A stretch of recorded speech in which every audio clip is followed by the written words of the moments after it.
할렐루야. 오늘 주일 오후 예배에 나오신 모든 군우님들을 환영하고 축복하고 사랑합니다. 오늘 본문 말씀을 보면 저희가 일관되게 나오는 한 가지의 주제가 있음을 알 수 있습니다. 오늘 본문은 양심에 대해서 다루고 있는 주제입니다. 그렇다면 이 주제에서 조금 더 구체적으로 가서 하나의 키워드를 뽑자면 당연히 양심이 될 것입니다. 양심은 한국인들에게 굉장히 친숙한 단어입니다. 저희한테 굉장히 익숙하고 가장 많이 쓰는 단어라고 말할 수도 있을 것 같아요. 양심에 관해서도 관련된 속담이나 표현들도 굉장히 많습니다. 어떤 일이 있었을 때는 넌 양심도 없냐 라고 하기도 하고, 때로는 이제 양심에 털난다는 말까지 있죠. 양심에 털난다는 얘기까지 하면 좀 약간 귀여운 느낌도 어느 정도 들기도 합니다만, 양심은 우리에게 그만큼이나 중요하게 다뤄지는 부분이고 우리 일생 가운데서도 굉장히 많이 쓰고 있습니다.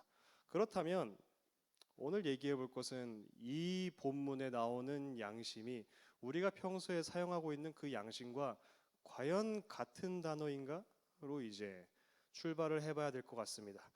본문에 나오는 양심은 헬라어 원문으로 쉰에이데스라고 합니다. 이 단어는 합성어예요. 쉰, 함께라는 뜻이고요. 에이다, 알다라는 뜻이 합쳐진 합성어입니다. 그 말은 즉 헬라어 양심은 우리가 생각했을 때 있는 어떠한 속에서 작동하는 그런 양심을 넘어서 함께 알고 있는 무언가라는 조금 더 입체적인 뜻을 가지고 있는 단어입니다. 중요한 것은 함께 알고 있다라는 단어면 그게 과연 누구랑 같이 알고 있는가가 중점이 될 것입니다. 우리가 일반적으로 만약에 도둑질을 한다고 생각을 했을 때, 제가 만약에 너무 배가 고팠어요. 너무 배가 고픈데 앞에 이제 사과가 있는 거예요. 제 사과는 아니죠. 파는 사과니까. 그냥 하고 훔쳤습니다. 그러면 이 사과를 훔친 것에서 아무도 증인이 없음에도 불구하고 제가 먼저 이것을 알고 있을 것입니다. 내가 훔쳤으니까요. 그럼 1차적으로는 제가 알고 있는 겁니다. 근데 여기서 조금 더 나아가서 우리가 배가 고프고 주려도 범죄를 저지르지 않는 이유에는 물론 법이 있어서 그런 것도 있겠지만 법 이전에 1차적으로 우리 안에 무언가가 이거는 하면 안 된다라는 것을 인지하고 알려주고 있기 때문입니다. 그래서 헬라인들이 사용한 쉰 에이데시스에서 함께 알다라는 뜻은 1차적으로 내가 알고 있는 거고 내 안에서 이것이 옳다 그르다를 얘기해 주고 있는 내면의 나를 의미하고 있는 것입니다. 즉 양심은 헬라인들에게 함께 하는 것입니다. 누가 함께 하는 것이죠? 나랑 내 안에 또 다른 나입니다. 이 양심이라는 맥락을 잘 기억하시고 2절에서 함께 보도록 하겠습니다. 2절에는 이런 양심을 가진 사람들이 나오고 있습니다. 그런데 그냥 양심을 가진 사람들이 아니라 양심이 화인을 맞은 자들이 언급되고 있습니다. 화인은 말 그대로 불로 지져진 인두를 얘기하고 있습니다. 화인은 인두이며 대부분은 가축이나 죄인들에게 사용되기도 합니다. 그러면 이 함께 아는 나와 내 안에 또 다른 나 중 하나가 화인을 맞은 거예요. 양심의 화인을 맞은 거니까요. 그 말은 즉 내 안에 있는 자가 인두에 지져진 상태에 있는 그 상태를 양심이 화인을 맞은 자들이라고 바울은 표현하고 있습니다. 왜 양심에 화인이 맞았다는 표현을 사용했을까요? 이것에는 크게 두 가지 의미가 있습니다. 첫 번째는 낙인이 찍혔다는 거, 화인을 맞았다는 거, 인두겹으로 찢어졌다는 것은 그 찢어진 그 대상이 파괴되어서 더 이상 예전처럼 정상적으로 작동하지 않는 상태가 됨을 뜻합니다. 저 같은 경우에는 완전히 화인을 맞았고 그런 건 아니지만 몸이 좀 많이 허약했습니다. 지금도 막 몸이 그렇게 건강한 편은 아니에요. 그래서 주기적으로 2달에 한 번씩은 꼭 감기에 걸립니다. 감기도 이제 목감기에 자주 걸려요. 지금도 이런데 과거에는 더 몸이 허약했습니다. 너무 마르고 힘도 없었어요. 그래서 어떤 지인분께서 그러면 태영이가 몸이 좀 허약하니까 몸에 쑥뜸을 좀 뜨면 되겠다라고 하셨습니다. 그래서 저는 일단 쑥뜸을 뜨면 몸에 열기도 들어오고 건강해진다는 거예요. 그래서 쑥뜸을 뜨게 되었는데 일반적으로 뜸은 살이 있고 그 위에 나무 같은 게 있고 그 위에 이제 쑥을 올리고 뜸을 뜨잖아요. 저 같은 경우에는 그냥 맨살에 쑥을 올리고 뜸을 떴습니다. 배꼽에 있는 이제 손가락 3마디 아래 단전이라는 곳이 있는데 거기다가 뜸을 올리고 불을 지폈어요. 뭐 지져졌습니다. 그러면 일단 뭐 열은 들어와요. 몸에 확실히 들어오죠. 불로 됐으니까 열도 들어오고 뭐 몸도 좀 따뜻해졌습니다. 대신 그 자리는 지져진 거죠. 그러면 지금도 자국이 남아 있습니다. 뭐 어떻게 제가 보여드려서 증명할 수는 없는데 너무 궁금하다. 그놈의 뜸이 어떤가 하면 나중에 따로 말씀해 주시면 제가 뭐 어떻게. 예. 그래서 이 자리가 뜸을 뜬 자리가 화상 자국이면 피부 조직이 회복이 됐어도 이전처럼 돌아갈 수는 없습니다. 감각도 다른 부위에 비해 굉장히 무뎌져 있고 뭐 어떻게 보면 감각이 없습니다. 둔해지는 거죠. 피부에 잠깐 뜸을 댄 것도 이 정도인데 낙인이 그냥 찍혀버린다면 그곳이 완전히 파괴되었음을 의미할 수 있겠죠. 즉 양심의 화인이 맞았다는 것은 바로 이런 겁니다.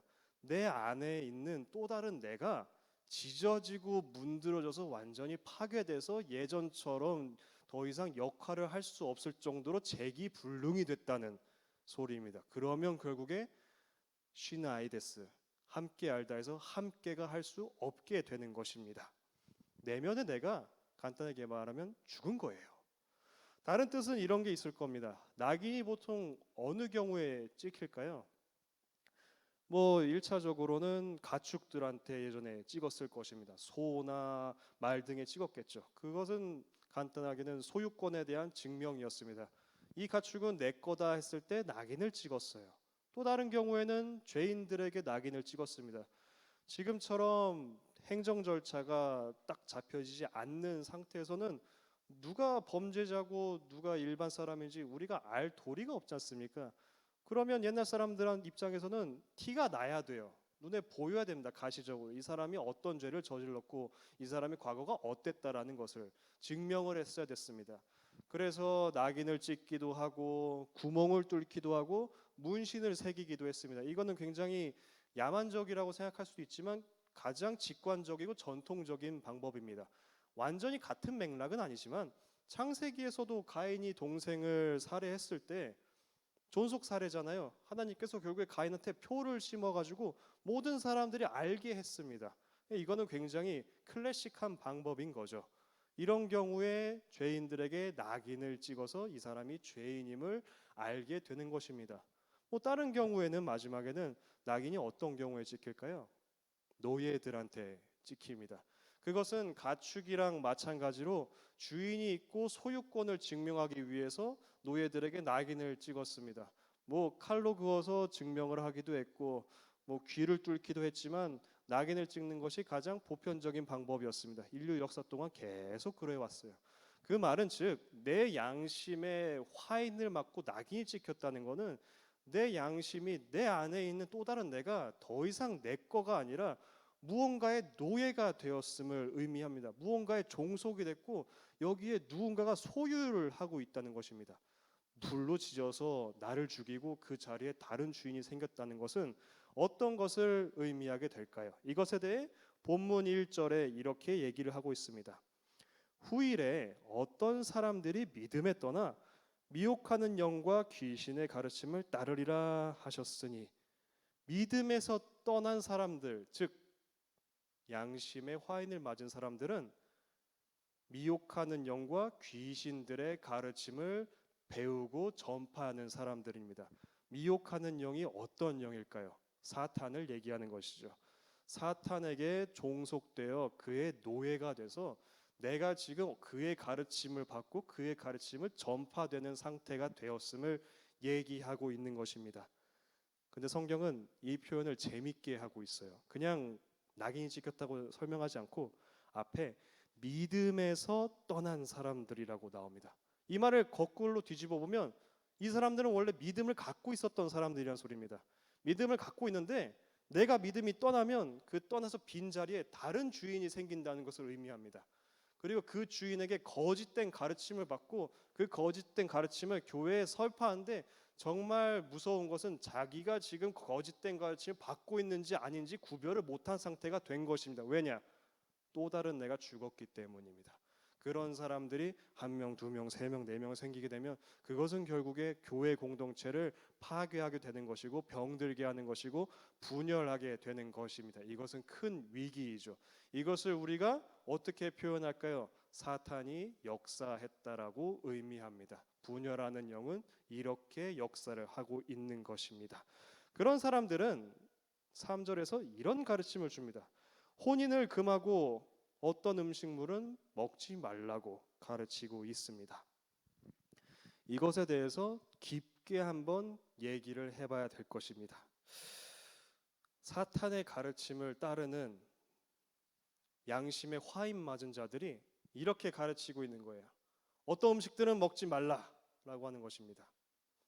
뭐 그렇게 나오고 있습니다. 근데 지금 저희는 사실 어떤 음식은 먹지 말라라는 것에서 공감이 좀 안 될 수도 있어요. 뭐냐면 지금 저희는 어떤 음식을 먹기 전에 이게 정결한 음식인지 더러운 음식인지 이게 율법에 맞는 음식인지 아닌지 아무도 신경 안 쓰고 먹고 있거든요. 저희가 선지국 먹을 때 이게 레위기에서 피 먹지 말라고 한 건데 내가 이걸 먹어도 되나 하고 선지국을 안 먹는 사람은 없을 것입니다. 저희가 짐승을 잡을 때 이 짐승이 뭐 발굽이 2개인지 3개인지 아무도 신경 안 씁니다. 저희는 괜히 잘 먹고 그러고 있습니다. 물론 술은 예외입니다. 술은 예외예요. 술은 예외고 그 다음 나머지 것들에 대해서 우리는 이 사람들처럼 치밀하게 고민하지도 않고 누가 지금 저희한테 와서 야 이거 먹으면 안 돼라고 딱히 그러지도 않습니다. 어떻게 보면 우리랑은 크게 거리가 있는 얘기처럼 보여요. 그런데 성경이 이제 헬라어로 쓰여져 있고 우리가 이 헬라어를 자세히 들여다보면 이것 역시 우리랑 깊이 관련된 얘기임을 우리가 알 수 있습니다.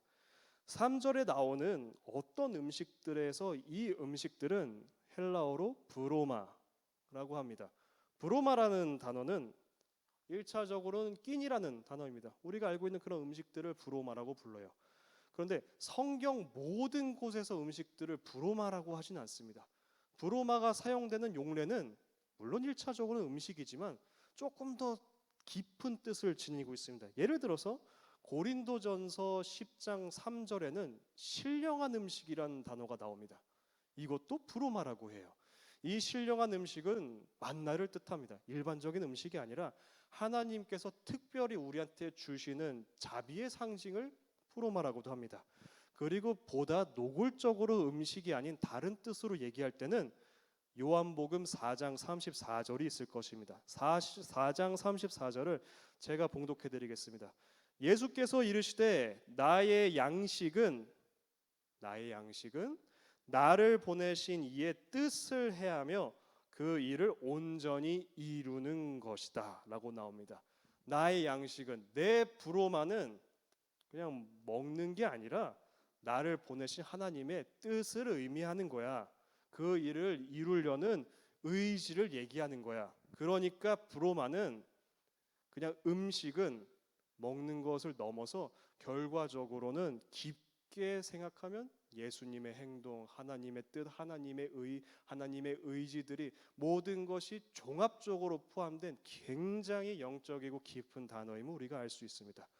그런 단어에서 양심의 화인을 맞은 사람들이 어떤 브로마는 먹어도 되고 어떤 브로마는 먹지 말라고 하는 것입니다.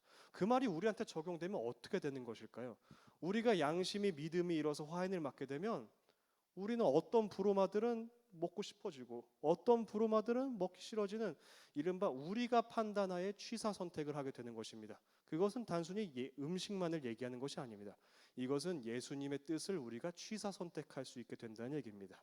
우리가 양심의 화인을 맞게 되면 그것은 결과적으로 예수님의 뜻을 우리가 임의대로 부정을 하게 될 수도 있다는 굉장히 두렵고 위험한 얘기를 하고 있는 것입니다. 결국 그들이 거부한 것은 음식이 아닙니다. 결국에는 예수님의 뜻을 거부하게 된 것입니다. 그것도 음식의 정결함을 자기들이 판단해서 얘기한 것으로요. 굉장히 무서운 경고를 3절에서 하고 있는 것입니다. 그렇다면 우리가 화인을 맞지 않기 위해서 어떻게 해야 됩니까? 이게 굉장히 중요한 것이겠죠. 화인을 맞게 되면 내면에 내가 죽은 겁니다. 내가 자체적으로 판단이 안 되는 거예요. 왜냐하면 내 양심이 이제 사탄의 소유가 됐기 때문이죠. 그럼 내가 뭔가를 판단했을 때 이게 올바른 양심인지 올바르지 않은 양심인지 이걸 우리가 어떻게 알 수 있을까요? 어려운 얘기입니다. 하지만 오늘 본문의 3절에서 5절까지는 이거에 대한 답을 우리에게 주고 있습니다. 짧은 구절이니 함께 봉독했으면 좋겠습니다. 3절부터입니다. 시작. 혼인을 금하고 어떤 음식물은 먹지 말라고 할 터이나 음식물은 하나님이 지으신 바니 믿는 자들과 진리를 아는 자들이 감사함으로 받을 것이니라. 하나님께서 지으신 모든 것이 선함에 감사함으로 받으면 버릴 것이 없나니 하나님의 말씀과 기도로 거룩하여 지으라. 아멘. 일단 먼저 화인을 맞은 양심으로 보는 세상은 그 세상이 선하지 않게 보임을 얘기하고 있습니다. 하나님이 지으신 모든 것이 선한데 어떻게 감히 2절에서 3절 중반까지 선하고 안 선하고를 스스로가 구별할 수 있겠습니까? 그건 그렇다 치고 이 3절로부터 5절로까지에는 굉장히 중요한 포인트가 하나 나옵니다. 반복돼서 등장하는 표현인데 특히 3절과 4절에 나옵니다. 그것은 감사함입니다. 3절에도 믿는 자들과 진리를 아는 자들은 감사한다고 나오고 4절에서도 지으신 모든 것이 선함에 그것에 대해 감사한다고 나옵니다. 화인을 맞은 양심과 반대로 온전한 양심이 기능하고 회복된 사람들은 화인을 맞지 않는 사람들과 다르게 감사함을 가지고 세상을 보고 있다는 것입니다. 왜냐? 하나님의 선물이니까요. 모든 것들이 그저 감사히 받을 뿐입니다. 그것은 결국에 양심이란 단어를 우리가 조금 더 재정의할 필요가 있다는 것입니다. 헬라인들은 양심을 함께 아는 것이라 정의했습니다. 그들이 정의한 함께 아는 것은 나와 내면의 나였습니다. 하지만 바울이 얘기한 화인 맞은 양심에서 함께는 나와 미혹하는 영입니다. 화인을 맞아버렸으니까요. 그런 온전한 성도들이 가지고 있는 양심에 같이 아는 것은 누굴까요? 나와 하나일까요? 아닙니다. 나와 내 안에 내주하신 성령님을 말씀하는 것입니다. 내 안에 성령님이 내주하시고 성령님과 내가 한 뜻이 되어 세상을 보면 보이는 세상이 부정할까요? 그렇지 않을 겁니다. 그 세상은 선할 것입니다. 아름다울 것입니다. 하나님은 선하시고 하나님이 지으신 모든 피조 세계니까요. 그렇지만 저희는 연약합니다. 알고는 있는데 모든 게 선하게 보이지 않을 수도 있어요.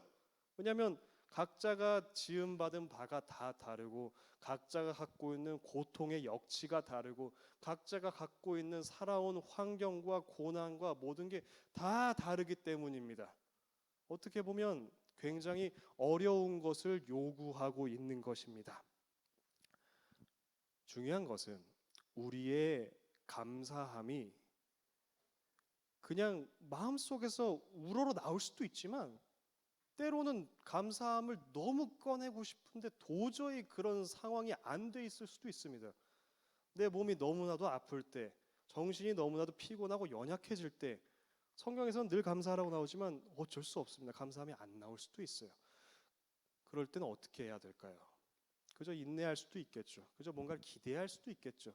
그런데 그런 고민을 갖고 그런 문제에 처했을 때에 대해 성경 오늘 본문은 5절에서 이렇게 말씀하고 있습니다. 제가 봉독하겠습니다. 하나님의 말씀과 기도로 거룩하여 짐이라 라고 나오고 있습니다. 감사하다는 것은 물론 내 안에서 나오는 것이지만 그것이 모두가 되지 않을 수도 있기 때문에 우리는 이 감사함을 훈련할 필요가 있다고 얘기하는 것입니다. 양심이 미혹당하지 않기 위해서, 내 양심의 화인을 맞지 않게 회피하기 위해서, 내 양심을 강화하기 위해서 이 감사함을 늘 꾸준히 훈련하라고 본문은 말씀하고 있는 것입니다. 중요한 것은 하나님의 말씀과 기도를 통해 거룩하여진다고 나오는 것입니다. 말씀은 뭔가요? 말씀은 우리 안에서 샘솟아 나는 것일까요? 말씀은 하나님께로부터 받는 것입니다. 인풋이죠. 들어오는 거예요. 들어오는 거. 기도는 뭘까요? 기도는 우리 안에서 나오는 것입니다. 들어오는 것과 나오는 것이 내가 아는 것과 성령님이 아는 것처럼 같이 하나가 됐을 때 그 양심이 온전해지고 우리가 거룩하여질 수 있다고 오늘 본문은 우리에게 명확하게 증거하고 있는 것입니다. 기쁘고 감사하라는 것에서 다른 본문은 이렇게 얘기하고 있습니다. 데살로니가 전서 말씀입니다. 5장 18절이고요. 범사에 감사하라. 이것이 그리스도 예수 안에서 너희를 향한 하나님의 뜻이니라 라고 나옵니다. 하나님의 뜻이니라라고 나옵니다. 하나님의 뜻, 의지, 다른 말로는 하나님의 브로마를 얘기하고 있는 것입니다. 그것이 곧 감사함이라고 우리한테 말씀하고 있는 것입니다. 우리가 말씀을 읽고 우리가 기도하는 것은 우리 스스로의 신앙을 지키는 것일 수도 있고 우리의 신앙을 더욱 강화하는 것일 수도 있습니다. 우리가 그저 이렇게 배워왔고 습관이 돼서 반복하는 것일 수도 있습니다. 하지만 오늘 본문에서 제일 중요하게 얘기하는 것은 이것들이 결국에 우리를 위한 것이며 더욱 깊숙이는 우리를 지켜주는 것임을 증거하고 있는 것입니다. 양심의 화인을 맞지 않기를 바울은 간절히 바랬습니다. 그런 마음으로 이 본문을 작성했고 교회에 전달했고 그것이 우리한테 오게 되었습니다. 양심의 화인을 맞고 미혹당한 사람들이 너무나도 많기 때문입니다. 그들은 화인을 맞아갖고 모든 게 없어진 나머지 내가 뭘 잘못하고 있는지조차 깨닫지 못합니다. 그런 상태가 되지 않기 위해서 끝없이 우리에게 경고를 하고 있는 것이고 이것에 대한 대비책은 내가 잘하는 것이 아니라 결국에는 예수님과 성령님의 뜻이 우리 안에 임재해야 됨을 얘기하고 있는 것입니다. 한 주 동안 살아가면서 또 많이 시험 들 일도 있고 또 거친 세상 안에서 이제 풍파를 겪을 수도 있는데 우리의 양심이 온전히 안전하게 보관되기 위해서는 우리는 늘 깨어 있어야 되고 늘 기도해야 되고 늘 하나님의 말씀을 하나님의 브로마를 하나님의 의를 뜻을 우리 안에서 잘 간직하고 소중하게 보관해야 되는 것입니다. 기도하겠습니다. 하나님 아버지 감사합니다. 다시 한번 감사합니다. 우리가 감사하지 못할 환경이 주어졌음에도 우린 감사합니다. 그것은 세상 모든 것이 하나님의 주권 안에 있음에 대한 고백이며 내 자신이 높아지지 않기 위한 나의 부정입니다. 모든 것이 감사한 이유는 주님께서 모든 것을 지으셨고 주님의 선한 뜻과 의지를 세상을 통해 우리에게 보여주셨으며 그런 주님께서 우리를 예비하셨고 우리를 선택하여 주셨기 때문입니다. 그러기에 저희의 양심은 흔들리지 않고 저희의 양심은 인을 맞지 않고 저희의 양심이 그 인두겹에 찢어지지 않습니다. 주님께서 보호해 주시고 성령이 내주하여 있기 때문입니다. 이런 우리의 양심이 성령님의 뜻과 하나님의 뜻과 예수님의 뜻이 우리와 일치되어 우리가 보는 세상이 그저 나쁜 것만 있는 것이 아니라 그것이 본래는 선함이며 그것이 결국에는 회복될 수 있음을 우리가 말씀을 통해 살아가면서 기도를 통해 깨닫게 하여 주시옵소서. 감사드리며 예수 그리스도 이름으로 기도드렸습니다. 아멘.